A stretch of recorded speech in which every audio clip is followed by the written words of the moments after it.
welcome to our new podcast called Greek Mythology. I'm Nicole Hesselman. And I'm Tania Gomez. And we have a special guest today. And can you Introduce yourself? Hi, I'm Matias. I'm the special guest. And we kind of invited Matias because he's a well-known person to really talk about all about Greek mythology.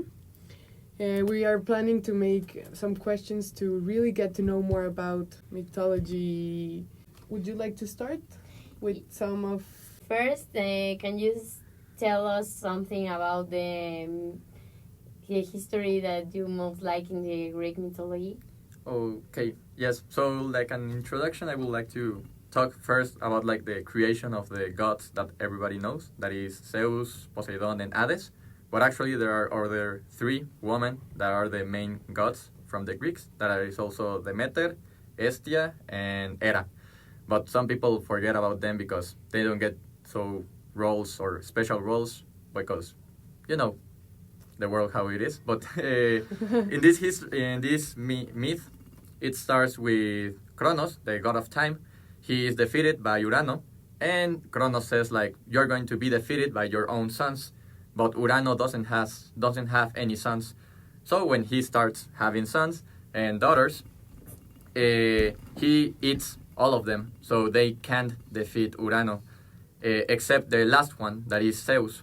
So Zeus is saved by her mother, and then he can grow up, be stronger, and then he tricks Urano in order to drink a beverage that makes him throw up, and all the other five children of Urano come out, and the six together defeat Urano. And that's why Zeus is like the leader, because he's the one that freed the other five.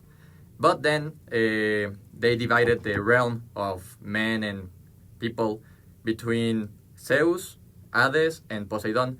But for Hera, Demeter, and Hestia, there's nothing like a role or a special prize, because you know how they sometimes treat women. But yeah, so yeah, that's the basic of the initial Greek mythology. Oh, wow. So I kind of did some research before having you as a guest. And I particularly found really interesting the story of Hades and Poseidon.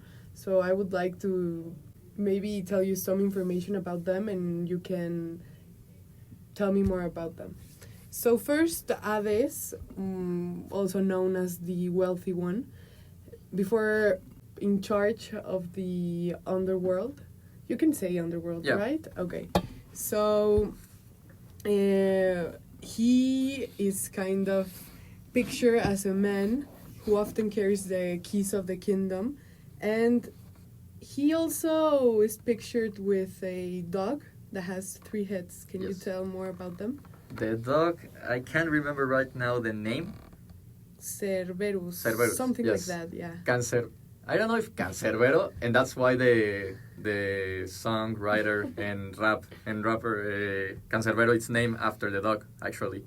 But yeah, that dog, it's like the one that guards the gates of the underworld. So his role is mainly that the people don't get out of the underworld, but also he can prevent people to get in before it's their time.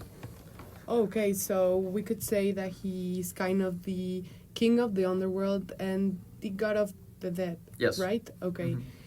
So I also found some really interesting information about he beating his father, like you said before. And he is a really romantic person, as I read.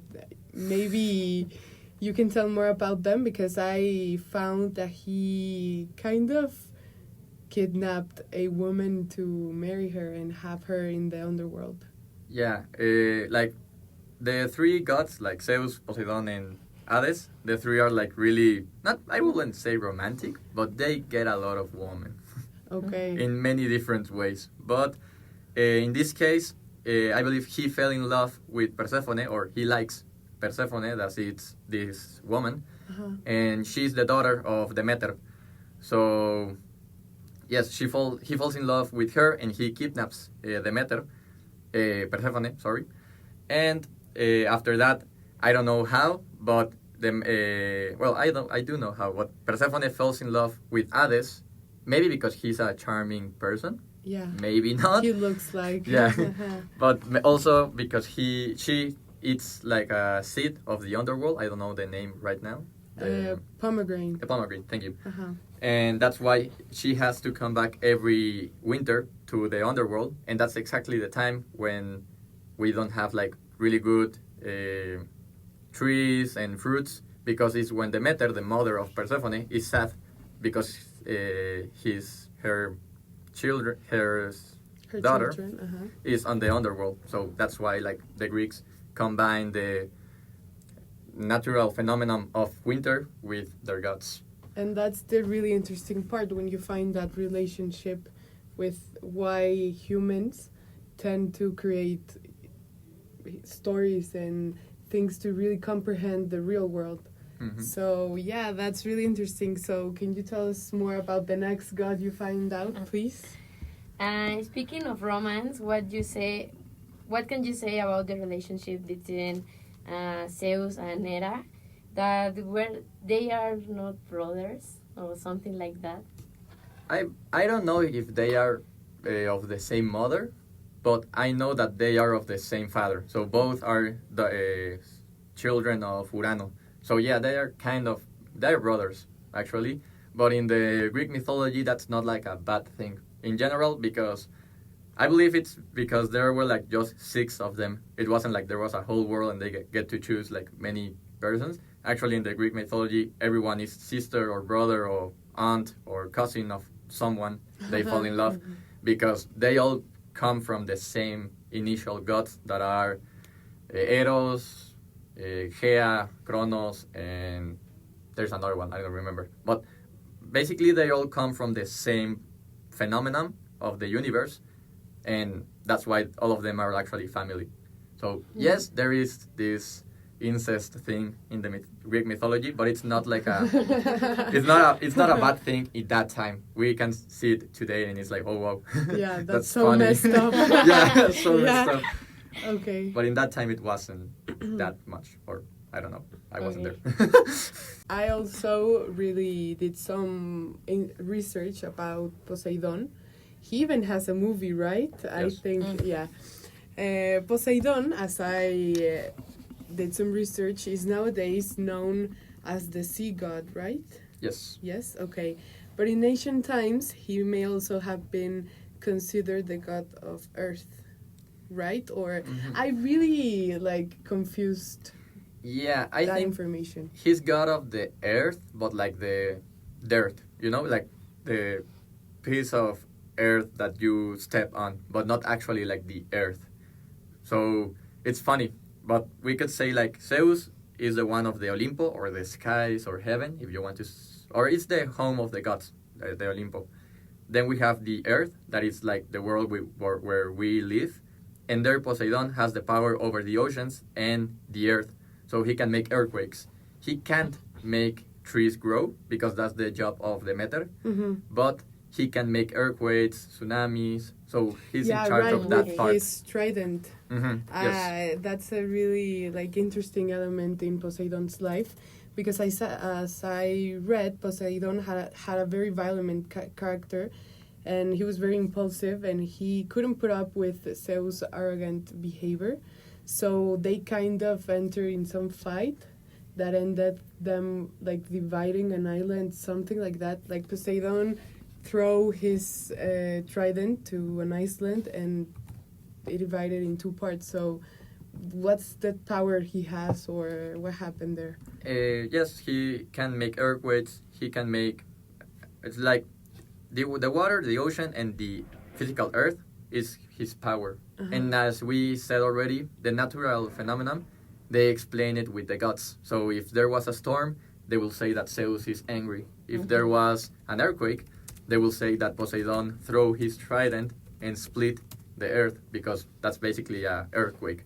So instead of saying that the tectonic plates were in charge of this movement with the islands. They say that Zeus and Poseidon had a fight. So that's really interesting. Thank you for noticing that. So now can you tell us more about your next god? Yes, I have a question. If is it that Zeus have the ability to transform it in different animals? So I searched that Zeus can be an an eagle or a bull, and what can others animals he can be, or I don't know. Actually, he can be like basically anything. It's sometimes he is a flower. Then he can also be other persons. Many times, like the history of Percy Jackson and all that stuff.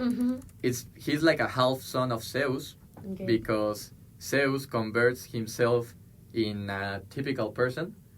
He has a relationship with a woman, and then this woman realizes that he is Zeus, and that's how the semi-gods are made. But it's funny because sometimes, for example, he can convert himself in a flower, and just by the touch of a woman of that flower, she will get impregnated and have a son. So that's where the mythology is a little bit like funny. And sometimes we don't understand many things. And as we said, many of these things is to explain something that happened in the real world. So sometimes when they want to save a woman so she doesn't get killed because she was unfaithful to his man, they say that it was meant for the gods. So this stranger that your woman had a relationship, it was not a stranger, he was Zeus. So in that way, the woman gets safe, or like she doesn't have to be punished by having sex with other men. And that time, the men could have sex with many women, but if a woman had a sex with other men that wasn't his man, then she was punished. So with this type of explanation, maybe a priest that was like kind to this woman, or maybe was the priest, the lover of the woman, he can make this explanation in order for the men to say, oh, okay, so this was that was something of the gods. It was not that my woman was unfaithful to me. So it's funny, it's horrible in some ways. Messed up in it's some very ways. messed up, but there are tools at the end, like tools and ways to explain things that happen, and you don't have an explanation, or you don't want an explanation. Yes, and as you said, for now to conclude all this, is that we as humans have a really interesting way to make explanations for these really messed up and strange and and things that we don't understand. Things we don't you could say that. So Tania, it's always a pleasure having you here. Thank you for being my partner in this podcast. I hope we have more. And Matias, thank you for being a guest in this podcast. You have really interesting things to say about Greek mythology, and we hope having you some later. Other time. Yes. Some other time. Anytime. Thank you. You're welcome.